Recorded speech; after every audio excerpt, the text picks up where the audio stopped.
Listen, I think it's a small. Ready to go?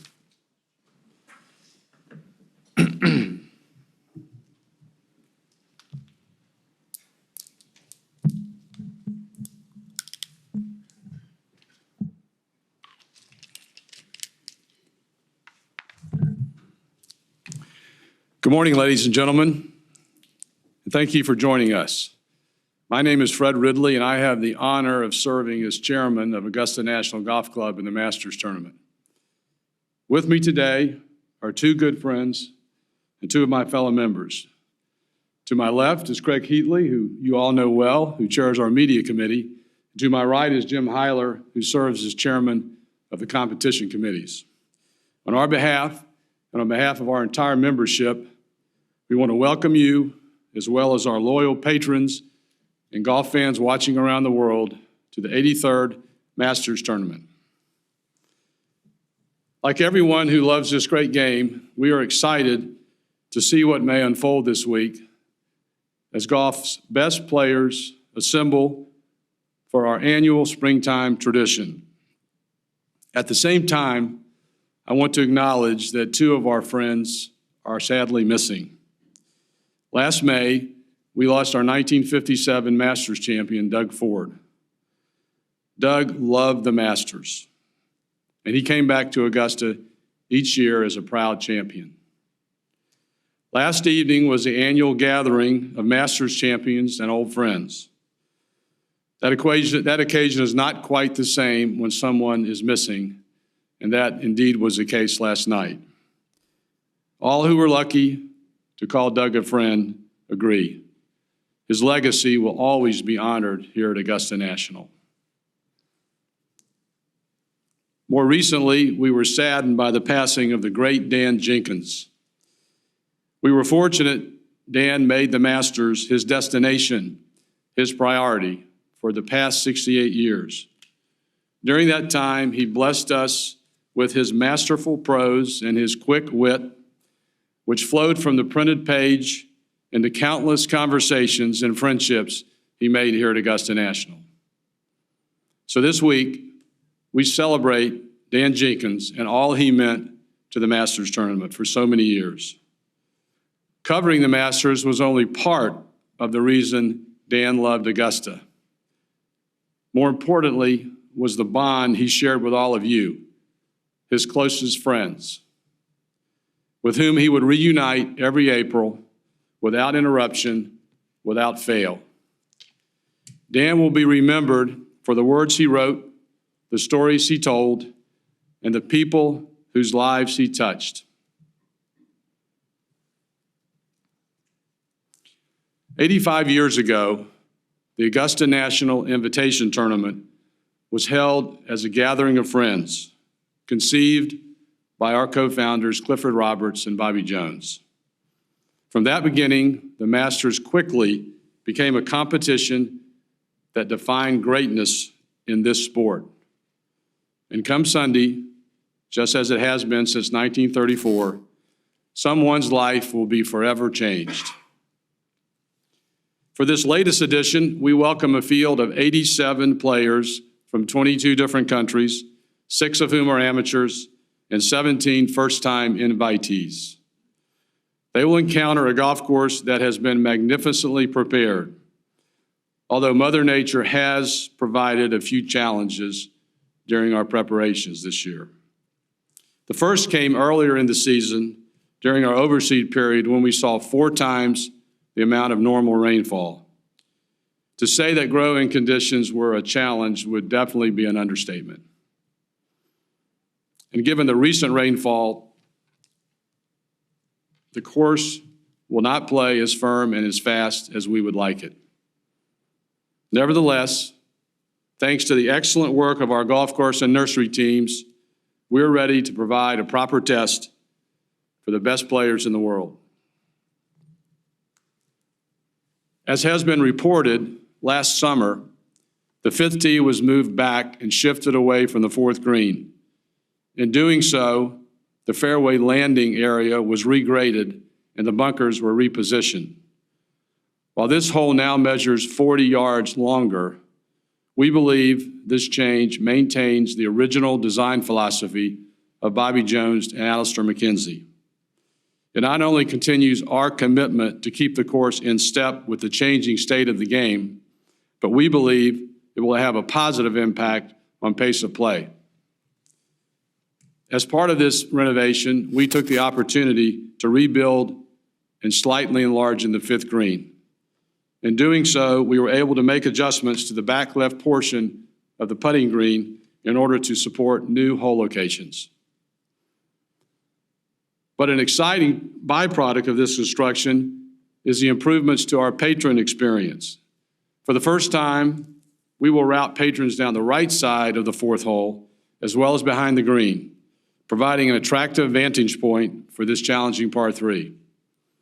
The new tee at number 5 also provides for additional viewing areas, so we feel these holes have been much improved from a patron perspective.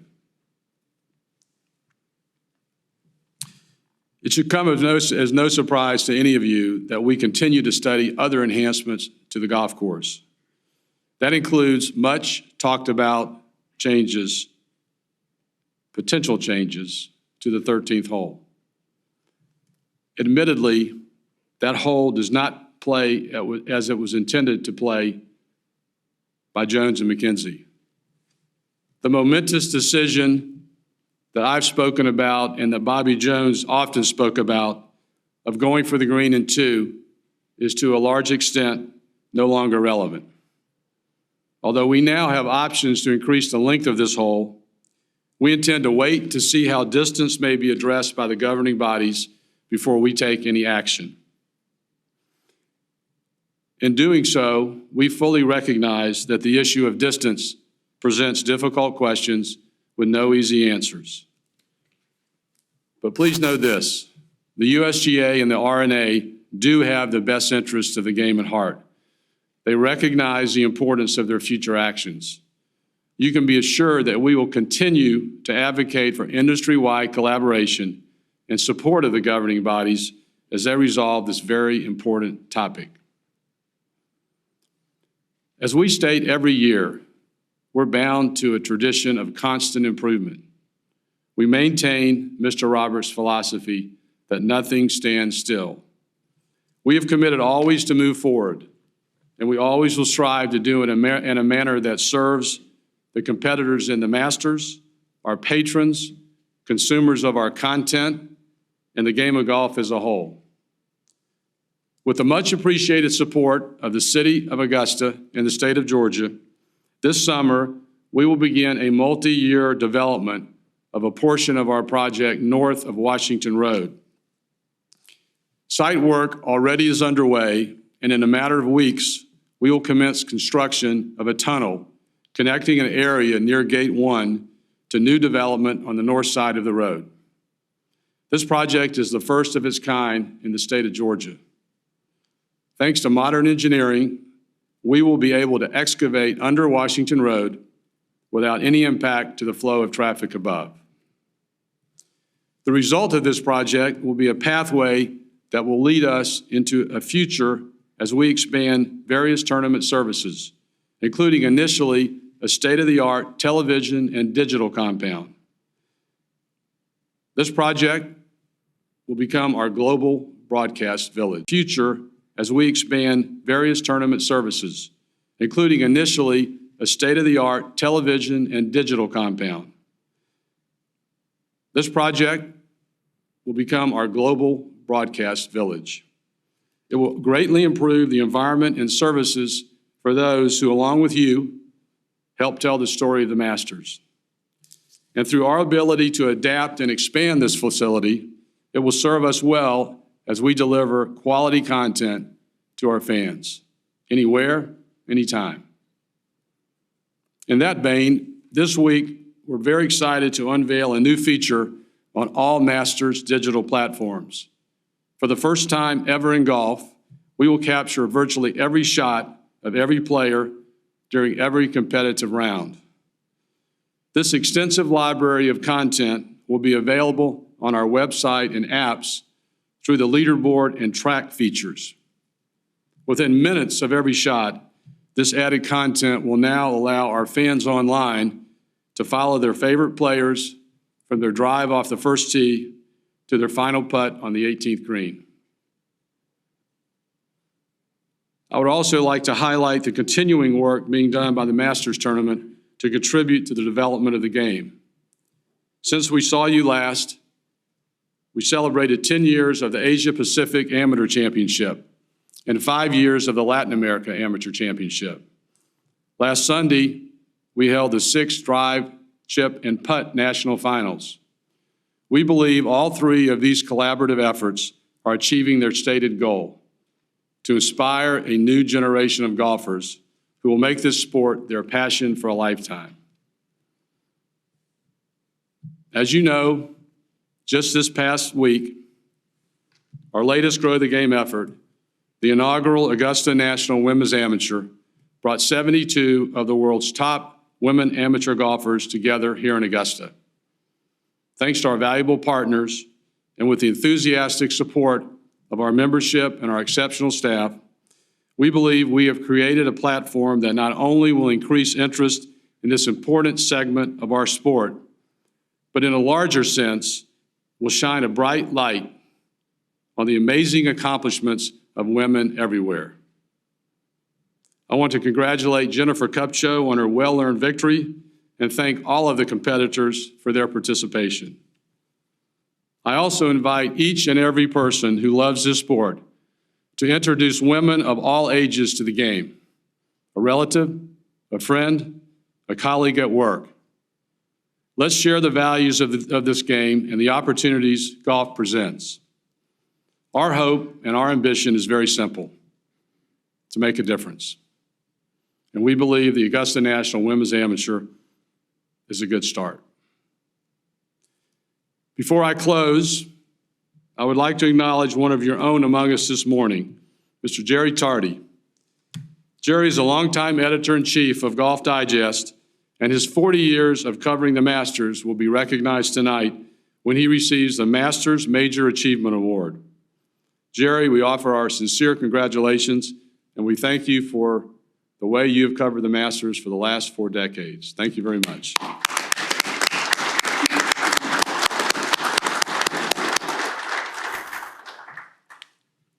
With that, I would like to thank you again for all being here. I'm happy to take a few of your questions. Craig? Thank you, Mr. Chairman. Questions, please, ladies and gentlemen. Brett? With that, I would like to thank you again for all being here. I'm happy to take a few of your questions. Craig? Thank you, Mr. Chairman. Questions, please, ladies and gentlemen. Brett? Thank you, Mr. Heatley. Chairman Ridley, when I watch other tournaments on television, I notice lots of cell phones. I notice lots of yelling. Will you please talk about the decorum in place at Augusta National that sets the Masters apart? Well, thank you. I think that's something that does set us apart.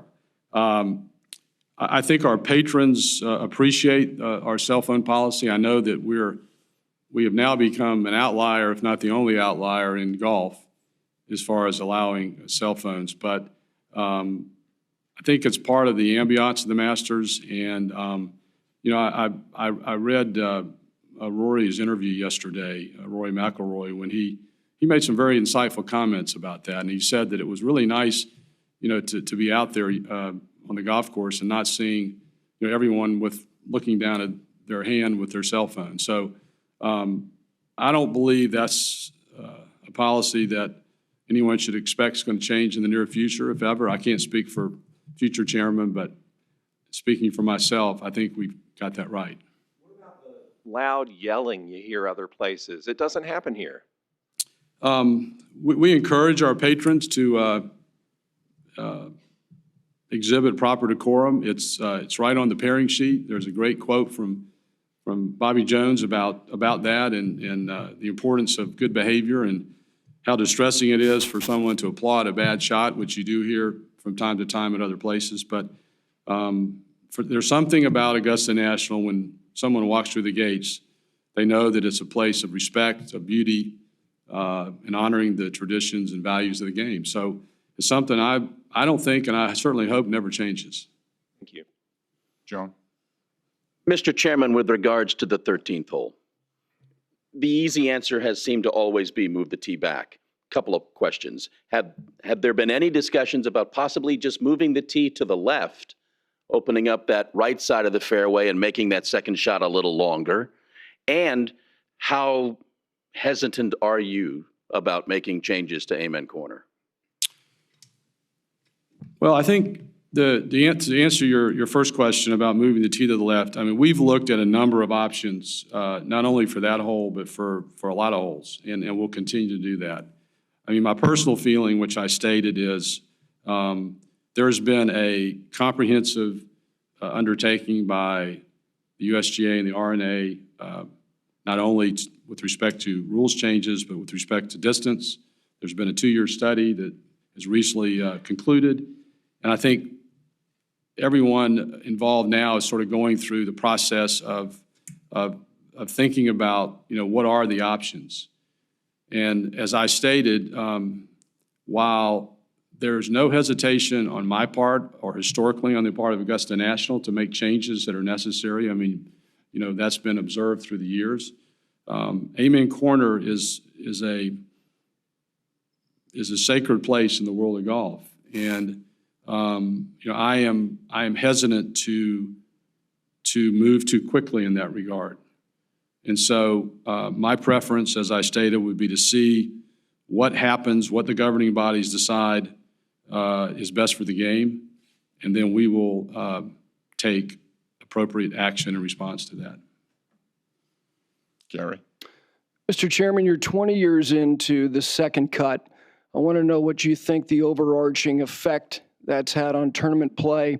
And the other thing is, the club made the choice to start installing a fair number of trees at a time when hundreds of clubs across the country were removing a lot of trees, a lot of them for agronomic concerns and issues. And how much evaluation is the club doing about maybe removing some trees? You're right. There many clubs around the country and the world are removing trees. That is primarily, as you stated, for agronomic reasons, and I'd like to think that agronomically we're about as nice as any place in the world. The towering pines of Augusta National have been part of our history, and many of these pines are now what we call third or fourth generation pines, and while they're beautiful, they're nearing the end of their expected life. And so what we're doing is really just a reforestation program to make sure that we have trees that are there to replace those that are nearing the end of their life. And of course, we did suffer some damage, as everyone knows, in the ice storm a few years ago. There have been a couple of occasions where trees have been planted for strategic reasons, and we'll continue to look at that. But we'll also look at removing trees if we think that's in the best interest of the strategy of the golf course. But I think, the Georgia pines are part of our history, and they're not going to go anywhere. Your thought on the second cut, 20 years in? Of course, when I played here as an amateur, there was no second cut. But for the most part of our history, there has been a second cut. And it was not new to the club and the course when it was put in 20 years ago. I mean, I think that's an element for debate. I think the conventional wisdom is that it does add a bit of uncertainty, particularly when you think about that players are hitting shots into greens that usually are very firm. And so it adds just a little bit of uncertainty, takes a little bit of spin off the ball. So I do think it adds some element of difficulty, and I think it served its purpose. Richard? Mr. Chairman, could you talk about the growing footprint of Augusta National? It adds just a little bit of uncertainty, takes a little bit of spin off the ball. So I do think it adds some element of difficulty, and I think it served its purpose. Richard? Mr. Chairman, could you talk about the growing footprint of Augusta National here in the immediate area and the possibility of a dedicated exit from Interstate 20 to your parking lots? Richard, we have over the years taken what we feel is appropriate action to try to make sure we're continually meeting the demands, the growing demands of putting on the biggest golf event in the world. And you know, we have expanded our footprint for a number of really good reasons. One of them is the building that we're sitting in today. We also were able to create years ago under Hootie Johnson's chairmanship a world-class practice facility for the competitors by moving 4,000 automobiles out of that area, and that obviously takes a lot of space to do that. And so we're continually looking out, not just what do we need next year or 5 years from now, but what's going to be, what's the Masters going to look like 20 years from now or 50 years from now. And so we'll always look at that options. As far as the dedicated exit, don't know a lot about that. I know it's in discussion, and certainly would be a great benefit for the tournament. But I'm sure it's something that'll continue to be discussed. Ann? Mr. Chairman, were you surprised by the success of the first women's amateur, and what may be next in the club's efforts to grow the game? I don't, you know, when you plan something like that, it's hard to really predict what's going to happen. On paper, I felt that we knew what was going to happen. I mean, it was scheduled. Our staff, working with our partner at Champions Retreat and our sponsors and everyone involved, did a masterful job executing on our plan. What I'm not sure I fully anticipated was the emotional response, and which was something that I'm still really glowing about. And that is that of everybody involved, certainly of the players who had an opportunity to compete on a stage unlike any they had ever competed on. But beyond that, and certainly their families and their friends and everyone involved with the players. But beyond that, I think I was really heartened by our staff and the way that our staff really was motivated and inspired by this effort. I think it made us a better organization. I'm also very proud to hear so many members who have come up to me and say how proud they are, and to say that they have never been prouder to be a member of Augusta National. So it's those emotional, those subjective elements that I'm not sure I fully anticipated. But it's been something that we've been very pleased about. It was exciting celebration, exciting golf, elite athletes showing what they can do. It was a Sunday-like, a Masters-like Sunday, even though it was on Saturday. But it certainly had that feel. As to what we might do next, I'm still thinking about last Saturday, so I'll start thinking about that next week. Daniel? As far as the planning process for the women's amateur, how long was the idea floating around before the decision to have the tournament? And also, can you take me through the decision to have an amateur tournament rather than a tournament for maybe professionals? What went through that decision? Yeah. The first part of the question, you know, how long was the idea floating around? We usually don't float ideas around very often, for very long, but we don't float ideas to begin with. You know, seriously, I understand your question. I want to say that I mean, I think certainly the idea of using the assets we've been blessed with to promote the game of golf has been something that's been part of the history of Augusta National since it began. For many years, the Masters tournament was really the way we did that. And then 10 years ago, 12 years ago, under Billy Payne's leadership, we branched out.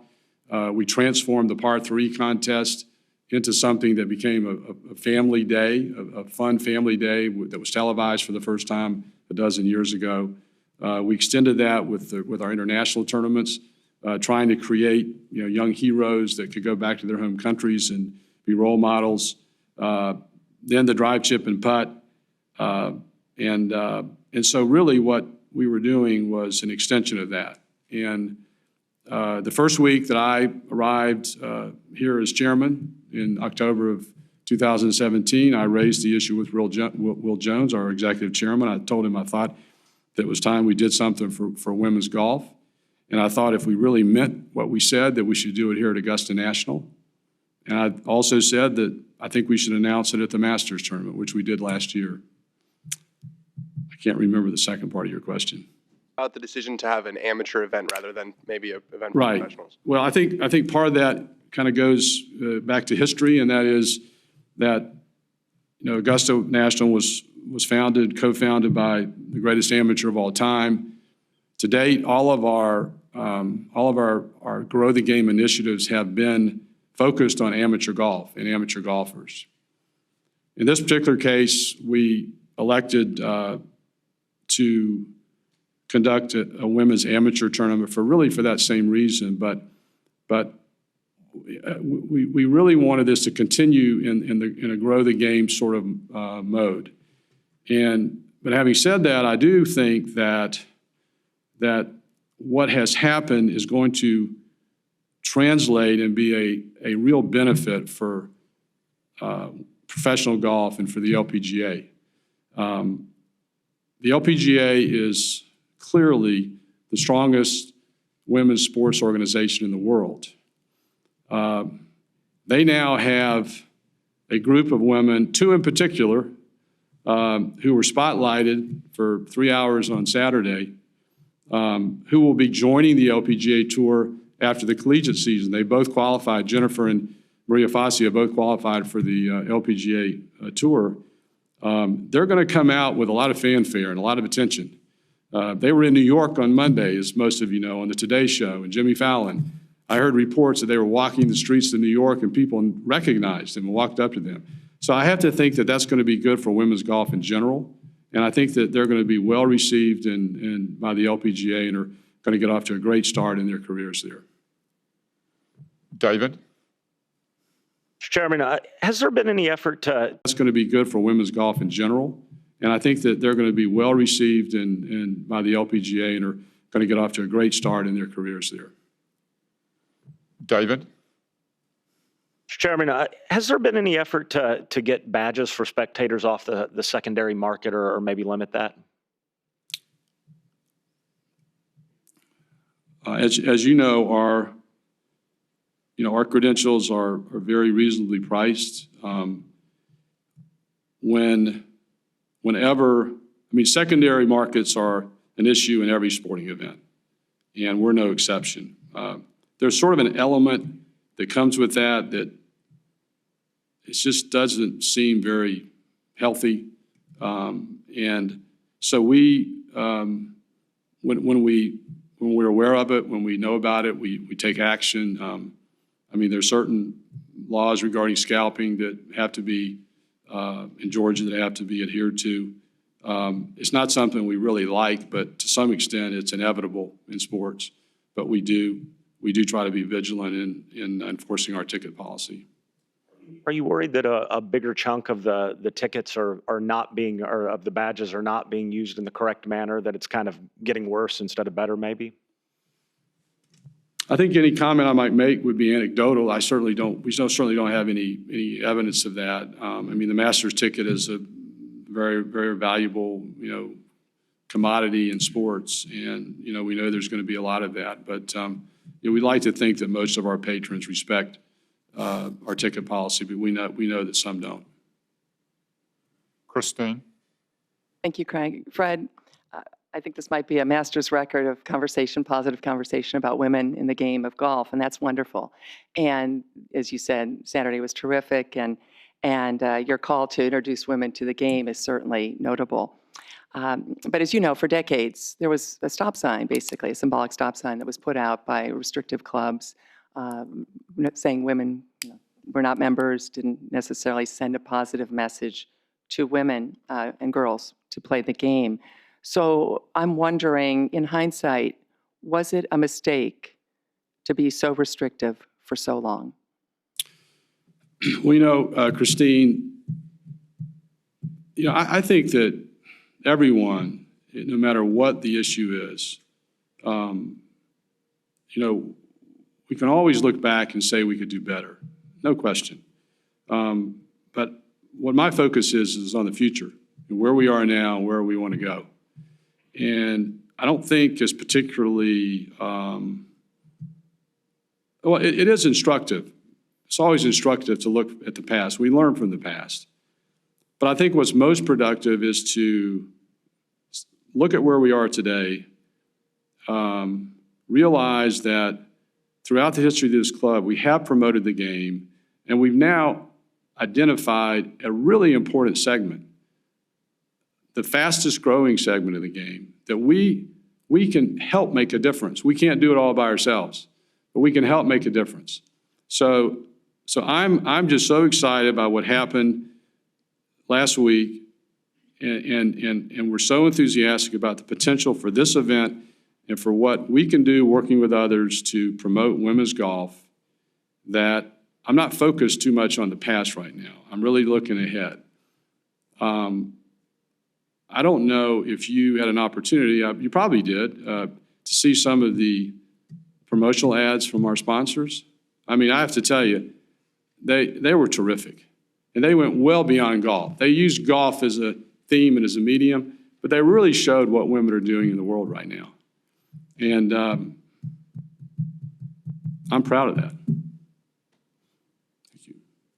Bob.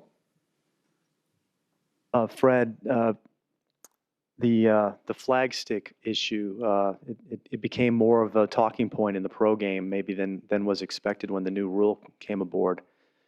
First of all, do you yourself putt with the flag stick in? Are you okay with it happening here at the Masters? And did you guys have any input into that new rule?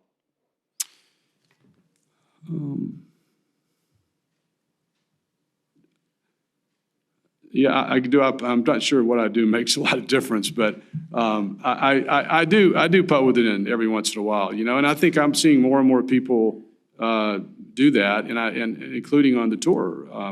Certainly for longer putts, it seems to make sense.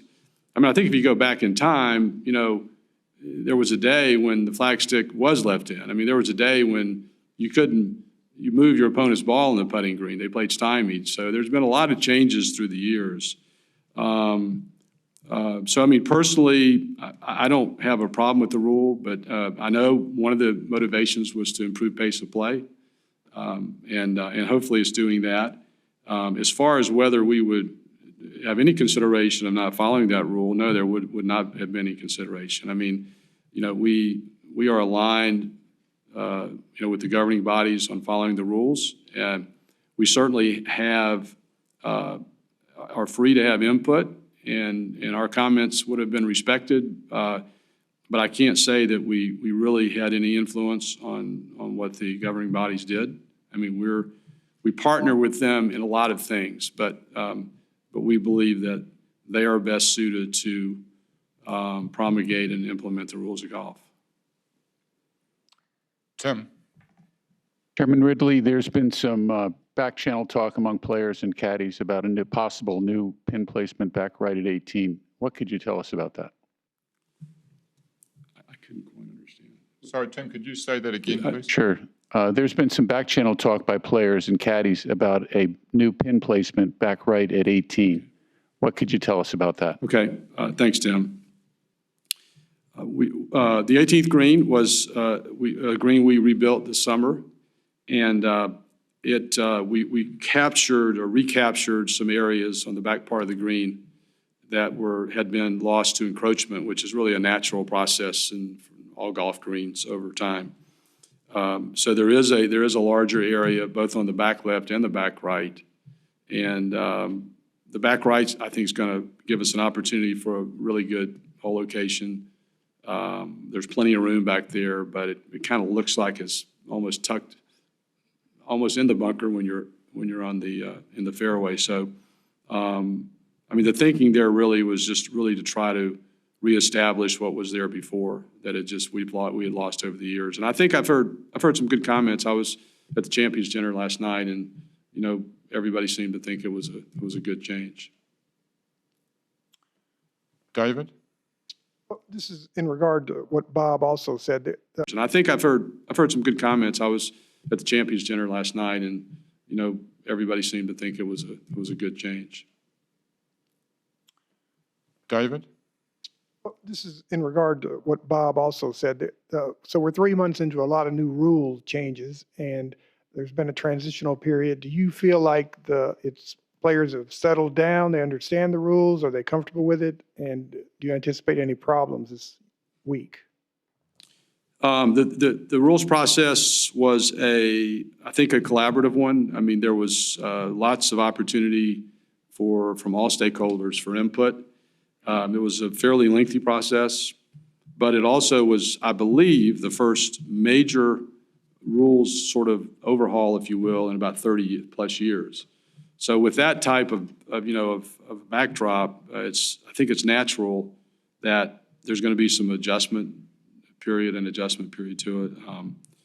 And there have been some fits and starts, admittedly, but I think there's been good communication. I think Jay Monahan, had some very instructive comments, I think, at his press conference at the Players Championship. And I do think things are settling down now. I know the governing bodies have reacted to a couple of specific situations and are considering, and I think in some cases, Jim, have proposed some modifications. You may want to comment on that. Well, as the chairman said, new rules, massive change. There is a period of adjustment. There was a lot of chatter about some of the rules. The USGA and the RNA have looked at some of these issues, and even last night issued a new model local rule around damaged clubs. So they are going through a period of adjustment and reacting to comments, and will continue to do so. Doug? I wanted to ask you about the digital project you have with the tracking feature. You're talking about showing shots from every player of every round, the entire tournament. Can I ask why you're doing it? Why we're doing it?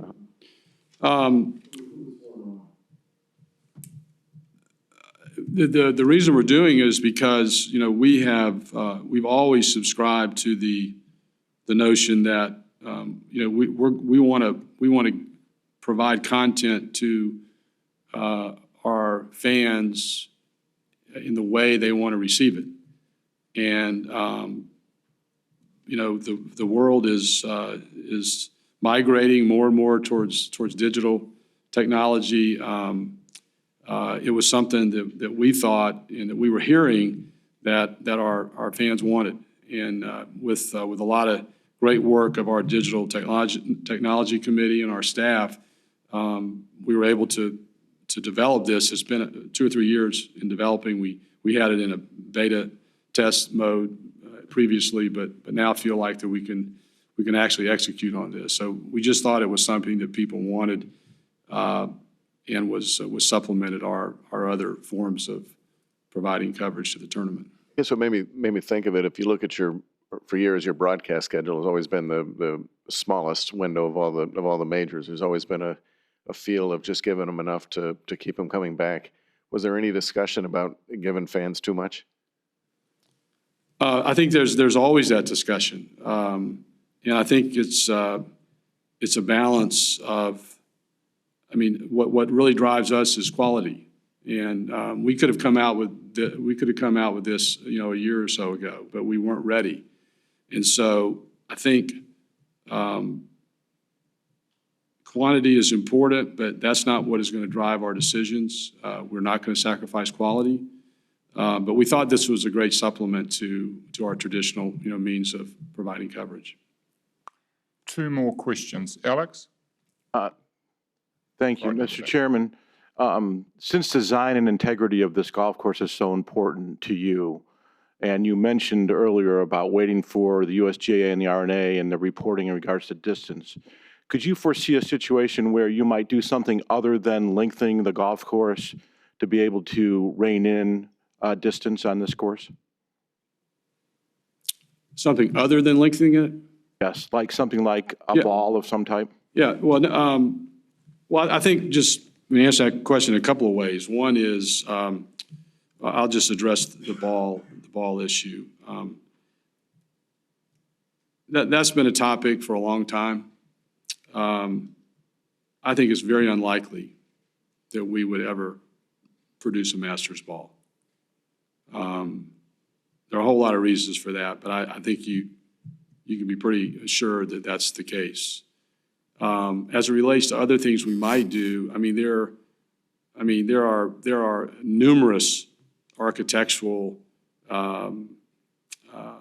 enhancements, if you will, that have been made to the Augusta National Course over the years, and there are a lot of options we have for making the course more difficult that don't necessarily translate into distance, or to lengthening the course. But we have to face the reality that quite a few of these players hit the ball prodigious distances, and we do have to deal with that. So we're fortunate that we have the opportunity. If we do need to lengthen the course in most places, we can do it. But there's certainly other ways that we can challenge the best players in the world, and that's something I'm going to be looking at. Just a final question, Ian. Given your thoughts on the positive impact of the women's amateur and also your stated desire to focus on the future, can you see a day in the not too distant future where this club hosts a professional women's event involving the best players in the world? And if not, why not? I think as I mentioned before, our focus throughout our history has been on as far as our efforts to promote the game outside of the Masters have always been on amateur golf. I think what we would like to do and hopefully will achieve is doing things that will benefit professional golf, benefit professional women's golf, in all of golf, but by promoting women amateurs, the future stars of the Ladies Professional Golf Association, we'd like to think that that is something that's going to benefit them as well. And I think that the LPGA would agree. So that's the tack that we're going to continue to take. Follow, wouldn't the most obvious benefit be focusing and highlighting the Going to benefit them as well. And I think that the LPGA would agree. So that's the tack that we're going to continue to take. Follow, wouldn't the most obvious benefit be focusing and highlighting the best players in the world as you do on the men's side? Wouldn't that have the greatest positive impact? Yeah, could you just speak up a little bit, Ian? Oh, sorry. Just as a follow-up, wouldn't the greatest benefit be highlighting the best female players in the world as you do on the men's side? Wouldn't that have the greatest impact on the women's game? Well, I guess that's a matter of opinion. But again, we're really looking to the future, and we also have to be respectful of the Masters tournament, and which is one of the reasons why we had a partner that put this championship on with us, a Champions Retreat. We were trying to balance providing the women competitors with the opportunity to be at Augusta National, to have a championship decided at Augusta National, but yet be cognizant of the fact that we were we were just a few days away from the Masters tournament. So if you sort of put it in context with the Masters sort of being the epicenter of our competitive tournament administration efforts, we do have some limitations as to what we could do, and we try to balance that in deciding how can we best deploy our resources for the good of the game, in this case, the women's game. So I think that's the approach we're going to continue to take. Ladies and gentlemen, thank you so much. Mr. Chairman, thank you, sir. Thank you, Craig. Thank you, everyone. Yeah, Craig.